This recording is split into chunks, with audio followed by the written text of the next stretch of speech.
Hello friends, welcome to awesome tech rider. दोस्तों, आज और एक प्रोडक्ट रिव्यू मैं आपके पास लेकर आया हूँ और ये प्रोडक्ट बहुत ही इंटरेस्टिंग है। छोटा सा पैकेट है, ठीक है, लेकिन बहुत बड़ा इम्पैक्ट देता है आपका गाड़ी में। तो इसका मेन जो फंक्शन है, जो फ्यूल सिस्टम जो है, जो पाथ जो है, मतलब from fuel tank to exhaust, बीच में आ गया आपका कार्बोरेटर, कॉम्बशन चेम्बर, फिर एग्जॉस्ट। ये जो पार्ट है, ये पूरा सिस्टम को अच्छे से ये कार्बन डिपोजिशन से ये हटाती है और गाड़ी का जो परफॉर्मेंस है, जो एफिशिएंसी है, वो एनहांस करती है। दो टाइप का पैकेट में आता है। ये है पेट्रोल के लिए, जो रेड आप देख रहे हैं यहाँ पर लिखा भी है, और दूसरा एक ब्लू कलर का पैकेट आता है, वो डीजल के लिए। तो आप अपने व्हीकल के हिसाब से सिलेक्शन कीजिएगा।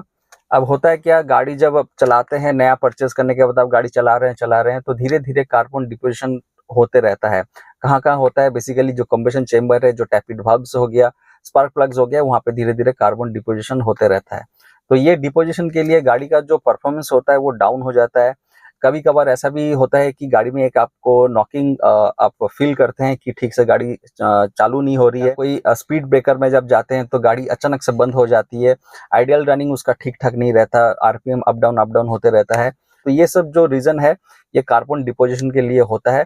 अब ये नहीं कह रहा हूँ कि सिर्फ कार्बन के लिए ये होता है, लेकिन carbon deposition one of the main cause है, ठीक है।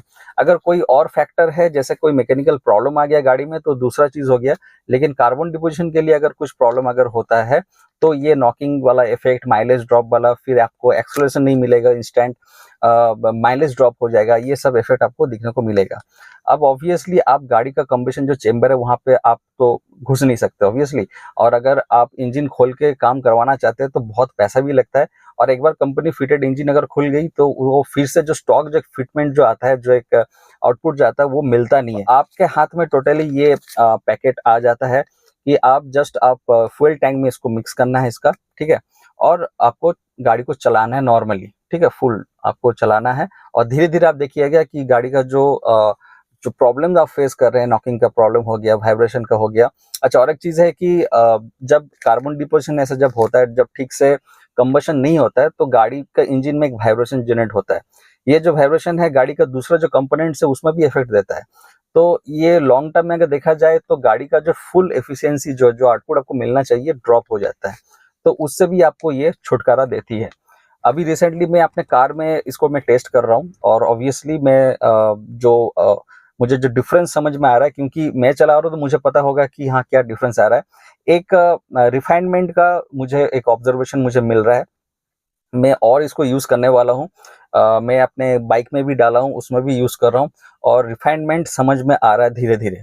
ये चीज ऐसा है कि आप ये मत सोचिए कि एक पाउच यूज करने के बाद, 10 लीटर फ्यूल में डालने के बाद आप इसको यूज कर लिए, गाड़ी आपका एकदम जो कंबशन चेम्बर हो गया, जो फ्यूल सिस्टम हो गया, एकदम चकाचक क्लीन हो गया। ऐसा नहीं है। आपको इसको रेगुलरली यूज करना है, क्योंकि एक बार यूज करने से ये होता नहीं है। इसके पहले भी एक इसी टाइप का प्रोडक्ट था, लिक्विड मॉली का 40 शूटर, ऐसा कुछ उसका नाम था। तो वो भी सेम है कि आपको यूज करना रेगुलरली, फिर जाके आप एक अच्छा आउटपुट आपको देखने को मिलेगा। तो ये काफी हैंडी आता है। बेसिकली ये एक बॉटल में भी आता है 50 ml का, और 5 ml का पाउच में भी आता है। तो काफी ये हैंडी हो जाता है। जब भी आप फ्यूल स्टेशन जाके जब रिफ्यूलिंग आप कर रहे हो, तो बस आपको एक पाउच फाड़ के आपको डाल देना है।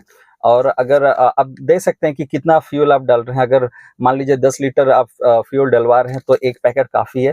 उस हिसाब से इसका जो रेशियो लिखा हुआ है, आप इसको यूज कर सकते हैं। कंपनी जो क्लेम कर रही है कि इसको यूज करने के बाद गाड़ी का जो माइलेज है, अराउंड 15% ये इंप्रूवमेंट आपको देखने को मिलेगा। और एक चीज है कि जो फ्यूल टैंक के अंदर में कभी कभी होता है कि रस्ट फॉर्मेशन होता है, तो उसको भी इसको ये डिसॉल्व करके, कंबशन करके निकालने का ये पावर ये रखता है, जो कि काफी अच्छा चीज है। कार्बन डिपोजिशन का और भी रीजन होता है कि सामने देखिए बरसात का टाइम आ रहा है, तो बहुत बार ऐसा होता है कि फ्यूल सिस्टम में पानी चला जाता है, या जो पेट्रोल में जो इम्प्योरिटीज रहता है उसके लिए भी कार्बन डिपोजिशन होता है। तो मुझे लगता है कि आपको इसको ऑब्वियसली यूज करना चाहिए इस पीरियड में, क्योंकि इस टाइम में प्रॉब्लम ज्यादा दिखने को मिलता है। अगर आप मोटरसाइकिल या स्कूटर यूज कर रहे हैं, बाहर में रखा रहता है, भीग रहा कंटिन्यू, अगर कोई चांस रहता है कि पानी अंदर जा रहा है फ्यूल सिस्टम में, तो ऑब्वियसली जो कंबशन है वो ठीक से होगा नहीं, अनबर्न्ड फ्यूल निकलेगा एग्जॉस्ट से, और कार्बन डिपोजिशन होगा।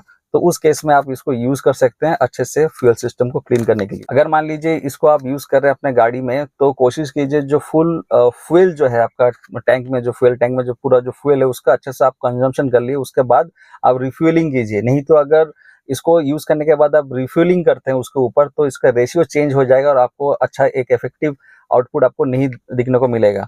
तो फॉर से अगर 10 लीटर का अगर आप फॉर से मोटरसाइकिल में 10 लीटर आप पेट्रोल भरवाते हैं, तो एक पाउच इसमें आप डाल के अराउंड आप लास्ट में जब 1.5 या 2 लीटर जब बचा रहेगा, तब जाके आप रिफिलिंग करवाइए। इन द मीन टाइम अगर मान लीजिए आप 7 लीटर बचा हुआ है गाड़ी में और सोच रहे हैं कि मैं फिर से फुल टैंक में करवा लेता हूं, तो क्या होगा कि इसका रेशियो चेंज हो जाएगा और वो आउटपुट आपको दिखने को नहीं मिलेगा। ये चीज बहुत ही हैंडी है क्योंकि आपके हाथ में फुल कंट्रोल आ जा रहा है। इंजन का अंदर में जो क्लीनिंग प्रोसेस जो है ये आपके हाथ में आ जा रहा है। अगर मान लीजिए आप कुछ नहीं करवाते इंजन में काम, हम ऐसे ही छोड़ दे रहे हैं, धीरे धीरे कार्बन डिपोजिशन हो रहा है, तो एक ऐसा टाइम आएगा जब आपको इंजन खुलवाना ही पड़ेगा। तो उससे तो बेटर है कि आप इस प्रोडक्ट को यूज कीजिए और इंजन को सही रखिए। इसका लिंक मैं दोस्तों दे दूंगा डिस्क्रिप्शन बॉक्स में। अगर आपको परचेस करना है तो आप वहां से क्लिक करके परचेस कर सकते हैं।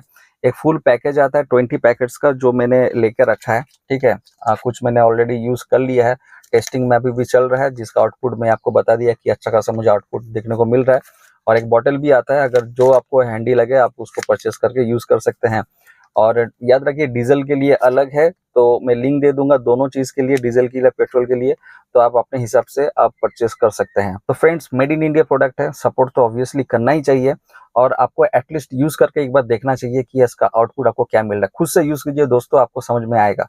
ठीक है, खुद से यूज नहीं करेंगे तो आपको समझ में नहीं आएगा, क्योंकि जो मैं बता रहा हूँ मैं पर्सनल एक्सपीरियंस से बता रहा हूँ। इसको यूज करने के बाद मैं यहाँ पे और कुछ अंदर में घुस के तो दिखा नहीं सकता कि हाँ कार्बन था, कार्बन चला गया, ऐसा तो मैं दिखा नहीं सकता। तो ये खुद का एक्सपीरियंस है जो मैं आपके साथ शेयर कर रहा हूँ इस प्रोडक्ट के बारे में। माइलेज कितना इंप्रूव हो रहा है प्रैक्टिकली मेरे लिए अभी तो मैं तुरंत बता नहीं सकता, क्योंकि अभी ऑलरेडी टेस्टिंग में चल रहा है। तो कभी जब माइलेज इसका टेस्ट करूंगा मैं ऑब्वियसली कमेंट बॉक्स में या डिस्क्रिप्शन बॉक्स में ये मैं अपडेट कर दूंगा। तो अगर ये वीडियो डेमोस्ट्रेशन आपको अच्छा लगा है तो प्लीज मेरे चैनल को आप सब्सक्राइब कर लीजिए, क्योंकि इसी टाइप का और भी प्रोडक्ट रिव्यू आपको देखने को मिलेगा interesting. Thanks for watching awesome tech rider and keep watching awesome tech rider.